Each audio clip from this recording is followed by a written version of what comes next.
Hey guys, welcome back to the channel. My name's Onos, and today we're taking a look at Middle-earth: Shadow of War. This video is aimed at anyone who is looking for something new to play. Perhaps you're waiting for a DLC to come out, or you're hanging on for the next big title, and you have some time to kill. I wanted to check out some older titles with the hope I could pick them up cheap. I'm going to start making a habit of doing this. Waiting on new game releases can feel like it takes forever. And if you're expecting to pay out the full price for a new game very soon, it's nice to have some ideas available for something to play that won't cost too much in the short term. Right now, Shadow of War is on sale on the PlayStation Store and on Steam. It's also included in the Xbox Game Pass. I recently picked this title up on PS4 for just over £8. I also checked, it's around $10 if you're in the US according to what I found. The deal is only available until midnight on the 8th of July on the PlayStation Store. After this, the price is likely to go back up. So, with it being a seriously cheap title for most people right now, I thought I'd give you my thoughts on whether it's worth your time and money in 2020.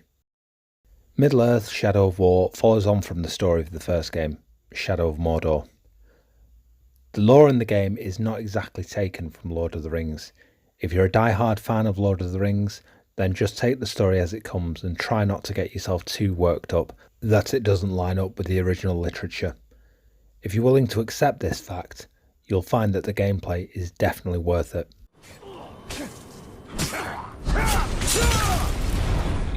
The campaign and main story itself is between 20 and 30 hours long. But if you're enjoying the game, you can easily get 50 hours or more playtime perfecting your build and finding all the secrets. Combat is similar to that of Batman Arkham series, but with one huge game-changing difference: the Nemesis system. I'll come to that shortly. When you're fighting basic enemies, you have the ability to attack, parry and dodge at base level. You get to perform brutal executions, and these will become more frequent and fluid as you level up. There is range combat and stealth too. The leveling system allows you to unlock awesome abilities that make you feel amazingly powerful and choose the type of combat you prefer. The game also includes free running, which allows you to parkour through areas, and again, as you level up, this becomes faster and more stylish with abilities you unlock. Individual orcs will not pose any challenge, but you can be flooded with them in no time if you're not paying attention, and soon you'll be dancing and weaving attacks and dodges and executions together, then looking for the back door so you can retreat.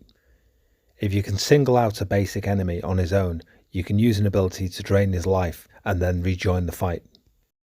If you break line of sight, you can then go into the stealth meta. Stealth kills are easy enough to pull off, but hugely satisfying, and using the stealth system you can do things like poison nearby water sources or unleash traps on unsuspecting orcs. The Nemesis system I mentioned earlier basically allows you to create your own story as you move through the game. The stars of the show are the randomly generated orc captains. This part of the game is amazing.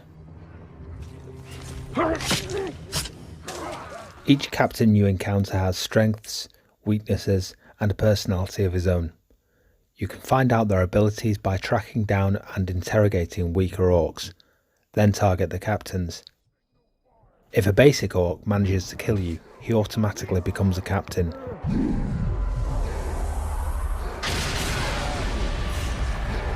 Looks like I killed you, Tark.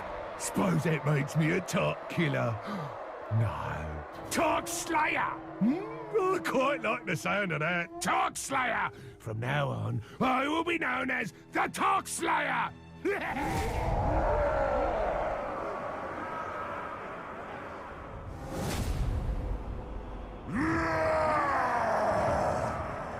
At this point, you can hunt him down for revenge and some special loot. This is also true of captains. They gain rank and level up if they manage to beat you, eventually becoming war chiefs or overlords. By killing captains, you gain experience and gear to help boost your character abilities. The gear can be game-changing. Randomly generated abilities can be found and unlocked by completing mini-challenges while wearing the armour or weapons. There are a whole host of builds you can make using a combination of skills and armour bonuses to make your experience individual to your playstyle. The beauty of this system is that it's constantly evolving. The orc captains throughout the game are engaged in their own battles, the outcome of which will see some die and others gain rank and higher levels themselves. You can intervene in these battles if you choose to help determine the winner and dictate which higher level enemy you want to face later in the game. In my own gameplay, I was killed by the Tark Slayer you saw earlier. I then hunted him down, cut off his arm and thought him dead, only to have him return and come at me in a random ambush, with modified skills and a metal claw to replace the arm that I had cut off. But you don't get to slay the Tark Slayer. The Tark Slayer slays you. That's how this goes! This system is absolutely brilliant and makes every encounter with the captain entertaining, just for the fact that you're never sure how the story will play out. Captains are randomly generated with hundreds of variations and can give the game a lot of replayability.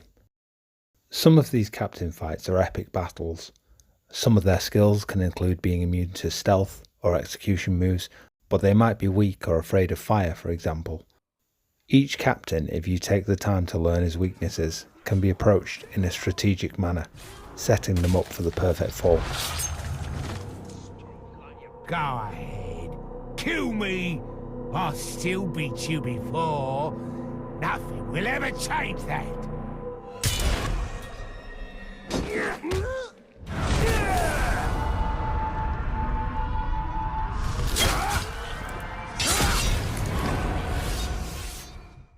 As you progress through the game, you can unlock abilities to turn orcs and captains to your own side, which eventually leads to building your own army, which in turn leads to sieges and fortress attacks on a huge scale as the game builds in pace.